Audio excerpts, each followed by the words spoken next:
గత సీజన్లో sun Risers Hyderabad పాయింట్ల పట్టికలో అట్టడుగున నిలిచింది. ఎస్ఆర్హెచ్ తో మ్యాచ్ అంటే ఇతర జట్లకు సులువుగా 2 పాయింట్లు వచ్చినట్టే అని విపరీతంగా ట్రోల్స్ వచ్చాయి. కానీ ఐపీఎల్ 2024లో సన్ రైజర్స్ అంటే ప్రత్యర్థులకు వణుకు పుడుతోంది. విధ్వంసకర బ్యాటింగ్, కట్టుదిట్టమైన బౌలింగ్తో ఎస్ఆర్హెచ్ ఫైనల్ కు దూసుకెళ్లింది. చపాక్ వేదికగా ఆదివారం జరగనున్న టైటిల్ పోరు కోసం కోల్కతా నైట్ రైడర్స్ తో తలపడనుంది. క్వాలిఫైయర్ 1లో కేకేఆర్ చేతిలో ఓడిన ఎస్ఆర్హెచ్ క్వాలిఫైయర్ 2లో జూలు విదిల్చింది. రాజస్థాన్ రాయల్స్ పై 36 పరుగుల తేడాతో విజయం సాధించింది.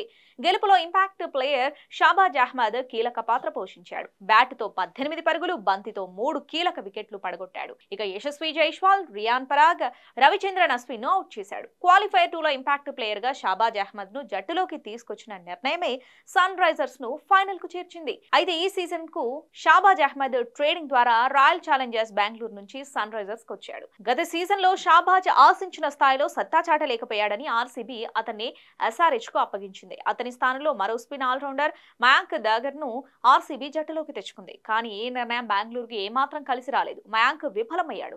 మరోవైపు భారత స్పిన్ ఆల్రౌండర్ జట్టులో లేకపోవడం ఆర్సీబీని దారుణంగా దెబ్బతీసింది.